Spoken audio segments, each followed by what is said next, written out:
कि जातिवाद जाति हिंदुओं की मानसिक बीमारी है, इस्लाम ही एक इलाज है, इस्लाम के अलावा कोई रास्ता नहीं है। उन्होंने कहा कि अगर हमारे लोग इस्लाम में दाखिल हो जाएंगे तो फिर उनकी कोई नाम से ही पता चल जाएगा कि ये मुसलमान है, फिर जाति खत्म हो जाएगी, जाति का नाम ही नहीं आएगा।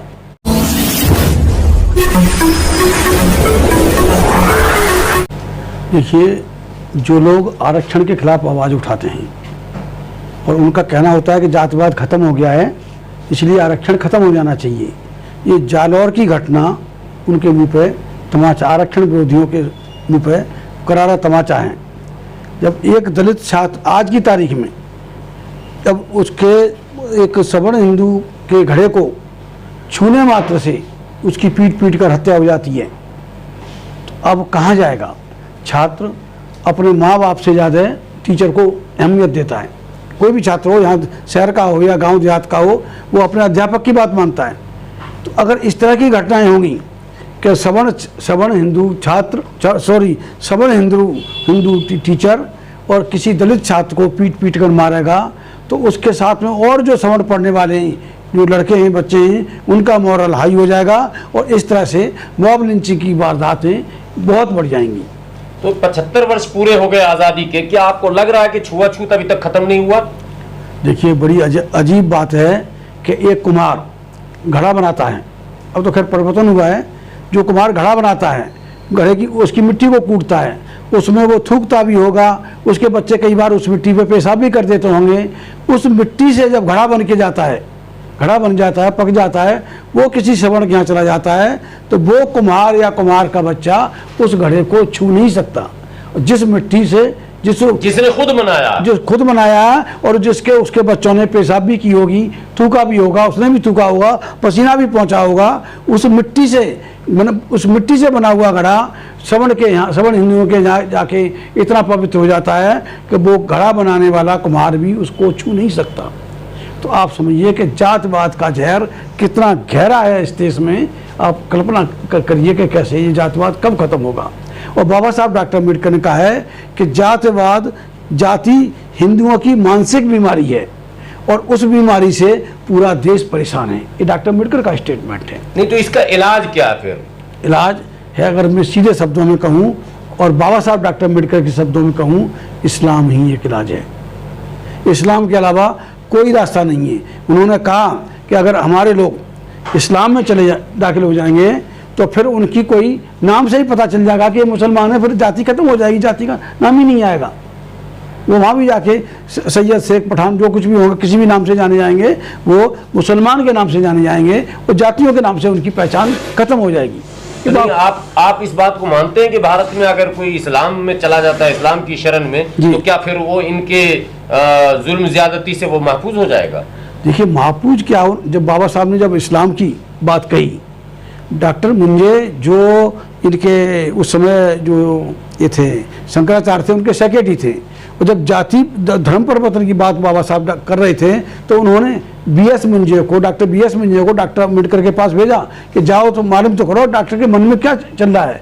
उस समय बाबा साहब अम्बेडकर ने एक लिखित बयान दिया और उस लिखित बयान में साफ कहा कि अंग्रेजों ने यहाँ के मुसलमानों ने बहुत लंबे समय तक इस देश में हुकूमत की है और उनकी माली हालत अच्छी है, वो किसी दलित को भूखा नहीं मरने देंगे। और कुरान पाक भी यही कहता है कि अगर किसी मुसलमान का पड़ोसी अगर भूखा सो रहा है तो फिर उसकी नमाज हराम मानी जाती है। दूसरी बात उन्होंने कही कि मुसलमान पूरे देश में फैले हुए हैं, जो सामाजिक सुरक्षा है कि दलित पिटता है तो बाकी लोग तमाशा देखते हैं, इस्लाम में दाखिल होने के बाद, मुसलमान बनने के बाद पूरे देश का मुसलमान, पूरी दुनिया का मुसलमान उसके पीछे खड़ा हो जाएगा। किसी की औकात नहीं होगी कि उस दलित से मुसलमान बने हुए को हाथ भी लगा सके। यानी सामाजिक आर्थिक दोनों उसको फायदा मिलेगा। सामाजिक सुरक्षा भी मिलेगी और आर्थिक लाभ भी मिलेगा। और तीसरी बात उन्होंने कही कि अगर पूरा मुसलमान, पूरा दलित समाज इन टोटल इस्लाम में दाखिल हो जाता है तो पॉलिटिकल राइट हमें डबल होके मिलेंगे, हमें पॉलिटिकल एम्पावरमेंट हमारे लिए आसान हो जाएगा। जब हम राजनीतिक सत्ता हमारे हाथ में होगी, हम उसके बाद किसी की औकात नहीं होगी कि हमारी बहन बेटी की तरफ आंख दिखाएं। तो क्या इसी के लिए बाबा साहब अम्बेडकर को इस्लाम की तरफ आने से रोका गया? बिल्कुल ये हो सकता है। देखिए, उस समय के जो हालात थे, उस समय जितने भी कर थे, चाहे मावलंकर हों चाहे दूसरे कर हों, उन्होंने घेरा हुआ था। और अगर डॉक्टर अम्बेडकर इस्लाम की खुली वकालत करते तो हो सकता है कि उनकी हत्या हो जाती। इसलिए क्योंकि वो समझदार थे, जानते थे उन्हें बहुत कुछ करना था, पैगाम देना था। एक ये बौद्ध धर्म का तो एक सिख अरेंजमेंट था। जब उन्होंने बात की तो 3 धर्मों की बात की, इस्लाम की बात की, क्रिश्चियनिटी की बात की और सिखिज्म की बात की। बाबा साहब ने क्रिश्चियनिटी को नकारा कि अगर हम 6 करोड़ दलित, 6 करोड़ अछूत अगर हम ईसाई बन जाते हैं तो यहाँ से अंग्रेज कभी नहीं जाएगा और ये देश के लिए घातक होगा। उन्हें देश की आज़ादी बहुत अहम थी, अंग्रेज अहमियत नहीं रखता था। जो ये था ये क्या नाम है, क्रिश्चियनिटी अहमियत नहीं रखती थी, इसलिए उन्होंने क्रिश्चियनिटी को नकार दिया।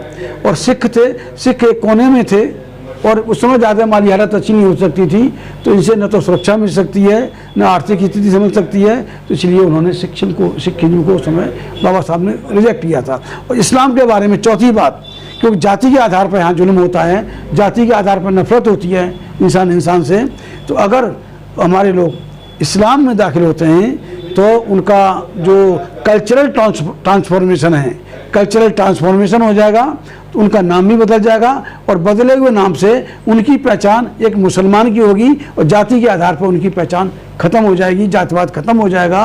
और निश्चित तौर से जो एक बहुत बड़ी साजिश इन्होंने 1947 में रची थी गांधी एंड कंपनी ने, कि इस देश को जैसा लोग कहते हैं कि 3 टुकड़ों में बांटा गया, 3 टुकड़े किए गए। इस मुल्क के 3 टुकड़े नहीं किए गए थे, बल्कि मुसलमानों को 3 टुकड़ों में तकसीम किया गया था कि जिससे कि मुसलमान कभी भी का पॉलिटिकल पावर कम किया गया। हाँ, जिससे कि मुसलमान कभी इक्तदार में ना आ सकें, कभी शासन सत्ता में ना आ सकें, इसलिए उनको 3 टुकड़ों में बांटने की साजिश थी और उस साजिश में वो कामयाब हुए थे।